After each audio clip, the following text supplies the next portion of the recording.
একটা বিষয় আমি খেয়াল করলাম, আপনারাও হয়তো খেয়াল করেছেন, আমি জাস্ট উপস্থাপন করছি যে আসলে মানুষের ভেতরে দিন দিন উপকার করার ইচ্ছাটা আসলে কমে যাচ্ছে। ঠিক আছে, এটা আমি কেন বলছি, কারণ একটা ব্যক্তি যখন একটা উচ্চ পর্যায়ে চলে যায় বা ভালো একটা পজিশনে চলে যায়, তখন আর সে চায় না যে আমার পরিচিত কেউ আমার পাশে এসে বসুক। এটা কিন্তু বাস্তবতা, আমি বলছি। কারণ ভাই ভাইকে চাকরিতে চাচ্ছে না।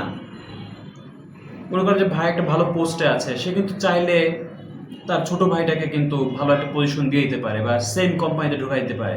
এরকম আমি দেখেছি যে সে আমার উপরে উঠে যাবে এই কথাটা ভেবে ভাই ভাইকে ভাইকে হেল্প করছে না। তো বন্ধু বন্ধুকে কিভাবে হেল্প করবে বলেন?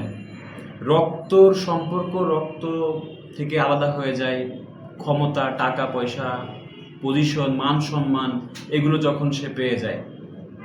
ঠিক আছে, সো যতক্ষণ একটা ব্যক্তি নিম্ন পর্যায়ে থাকে, তার ভেতরে একটা ভালো মন মানসিকতা কাজ করে যে না, আমি যদি বড় হই বা ভালো একটা পজিশনে যাই, আমি আমার আত্মীয় স্বজন, ভাই ব্রাদার সবাইকে আমি ওঠাবো। এটা ভালো একটা নিয়ত থাকে ভালো। তারপরে যখন সেই বিষয়টা হাসিল করে, সাপোজ মনে করেন যে আমি স্পেসিফিক যদি বলি, অনেকে বাইরের দেশে যাচ্ছে, ইউরোপ কান্ট্রি যাচ্ছে, ইউএসএ যাচ্ছে, ইউকে যাচ্ছে, কানাডা যাচ্ছে। তো যাওয়ার পরে বলে যে আমার আসলে এইখানে আসতে অনেক কষ্ট হয়েছে, আমি এখনো অনেক অনেক কষ্ট করছি, এইখানে থাকা খাওয়ার কস্টিং অনেক বেশি, এইখানে আসিস না, অন্য কোনো কান্ট্রি দেখ। আমি এই ব্যাপারে বলবো যে তুই অন্য কোনো পরামর্শ দেখ বা আরও দেশে ভালো কিছু করা যায় কিনা এগুলো দেখ, দরকার হলে পরবর্তীতে সাহায্য করা যাবে, আগে আমি নিজে ঠিক হয়ে নিই। তো দেখবেন যে সেই ব্যক্তিটা 1 বছর পর 5 তলা বাড়ি করছে, 6 তলা বাড়ি করছে এবং জমি কিনছে।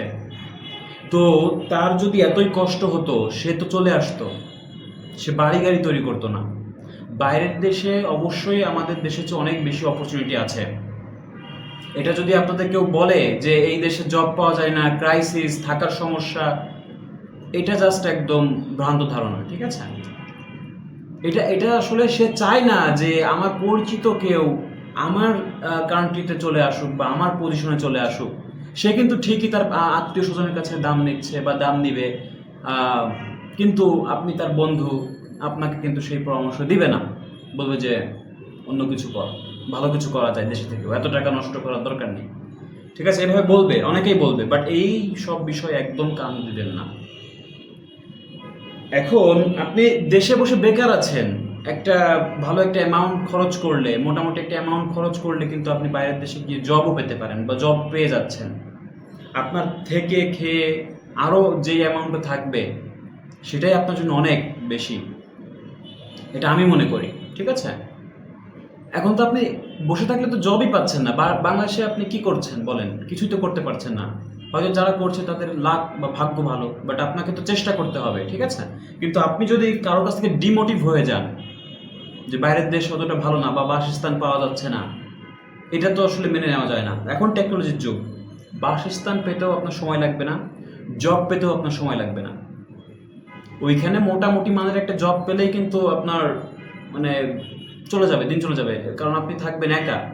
আর যদি ইন দ্য ফিউচারে যদি আপনি একটু এক্সপিরিয়েন্সড হয়ে যান, তখন তো আরো ভালো ভালো জব করতে পারেন, ভালো ব্যবসাও করতে পারেন। ঠিক আছে, দেন আপনি কিন্তু আপনার জীবনটাকে ওইখানেই সেটেল করতে পারেন। সো আমি বলবো, যদি আপনারা বাইরে যেতে চান, ভালো একটা কান্ট্রিতে যান, ভালো কান্ট্রি যেখানে সুযোগ সুবিধা অনেক বেশি এবং যেই কান্ট্রি থেকে অন্য কোনো কান্ট্রিতে মুভ করা লাগবে না। এরকম অনেক কান্ট্রি আছে। আপনি টাকা খরচ করে যাচ্ছেন, ভালো একটা টাকা আপনার খরচ হয়ে যাচ্ছে, তো আপনি কেন আহ, ভাববেন যে আমি এখানে 2 বছর থাকি, তারপর আমি শিফট করে অন্য জায়গায় চলে যাব? এটা না করে আপনি একবারেই ভালো কান্ট্রিতে যান। এই জন্য যদি আপনার যা কষ্ট করা লাগে করেন। আপনার বাইরের দেশে যাওয়ার প্রসেসটা খুবই ইজি, যদি স্টুডেন্ট ভিসা যেতে চান, যারা এইচএসসি দিয়েছেন বা যাদের একটু গ্যাপও আছে, তাদের গ্যাপও অনেক সমস্যা হয় না। অনেক অনেক কান্ট্রিতে আছে গ্যাপ, বেশি একটা সমস্যা করে না। সো ভালো একটা আইএলটিএস স্কোর লাগবে। ঠিক আছে, তো আইএলটিএস এর জন্য যতটুকু পরিশ্রম করা লাগে করেন, তারপর দেখবে যে বাইরের দেশে যাওয়ার প্রসেসটা খুবই ইজি। আর যারা ওয়ার্ক পারমিটে যেতে চান, তারা একটা ওয়ার্ক পারমিট জোগাড় করে কিন্তু আপনারা বাইরের দেশে যেতে পারেন, যাদের একটু বয়স হয়ে গেছে। কিন্তু অবশ্যই বলবো যে ভালো কোনো কান্ট্রিতে যান, যেখানে অপরচুনিটি বেশি। এখন ভালো কান্ট্রি বলতে যে সবসময় ইউরোপ, আমেরিকা তাও না, অনেক অনেক কান্ট্রি যেখানে আপনি সুযোগ বেশি পাবেন সেখানে যাবেন। অবশ্যই Europe country all time best, American সবসময় বেস্ট। তো তারপরেও আপনি দেখবেন যে আপনার যথেষ্ট হচ্ছে কিনা বা আপনি চলতে পারবেন কিনা সেরকম একটা সুযোগ সুবিধা খুঁজেই আপনি যাবেন। এবং যারা বলে বাইরের দেশে আসবেন না, অন্য কিছু করেন, এদের থেকে দূরে থাকুন, কারণ তারা চায় না যে আপনি সেই লেভেলে চলে যান, ঠিক আছে? তো এই বিষয়টা একটু মাথায় রেখে আপনারা মোটিভেটেড হয়ে কিন্তু আপনারা যেতে পারেন। সো ভিডিওটা বানানোর উদ্দেশ্য যাতে আপনারা মোটিভেশন না হারিয়ে ফেলেন সেজন্য আর কি তৈরি করা, ঠিক আছে? সো অবশ্যই যাওয়ার আগে ভেবেচিন্তে কোন দেশ কান্ট্রি কোন ভালো, কোনটা একটু অ্যামাউন্ট, এই অ্যামাউন্টে কোন দেশ ভালো হবে, সো এই বিষয়গুলো বিস্তারিত জেনে শুনেই আপনারা যাবেন, ঠিক আছে? কিন্তু এরকম কোনো কথায় কান দিবেন না যে এখানে জব পাওয়া যায় না, বাসস্থান পাওয়া যায় না, এইগুলো আসলে ভুল কথা। যদি এটা নাই হতো তাহলে সেও চলে আসতো। সে তো আসতেছে না, সে তো নিজেকে ডেভেলপ করছে। সে দেখবে যে 4-5 বছর পর হয়তো ওইখানে সিটিজেনশিপ পেয়েও গেছে, এরকম হবে, ঠিক আছে?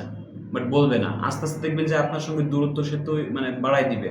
হয়তো আপনার সঙ্গে যোগাযোগ করলে আপনি বলবেন যে আমাকে নিয়ে যান। তো এভাবেই হয়, ঠিক আছে? সো যেভাবেই হোক, যদি সাহায্য নাও করে আমরা আছি আপনাকে সাহায্য করার জন্য। সো আপনি আমাদের অফিসে আসতে পারেন, বিস্তারিত জানতে পারেন কোন দেশ ভালো হবে, কতটুকু কি করা লাগবে, সব কিছুতে আমরা হেল্প করতে পারবো। সো আমাদের অফিস অ্যাড্রেসে চলে আসবেন বিস্তারিত কথা বলার জন্য। বাইরের দেশে কিন্তু আমরা বিভিন্ন ভালো ভালো দেশ নিয়ে কাজ করি। সো অবশ্যই যারা স্টুডেন্ট ভিসায় যেতে চাচ্ছেন আমাদের সঙ্গে যোগাযোগ করবেন। Thank you so much.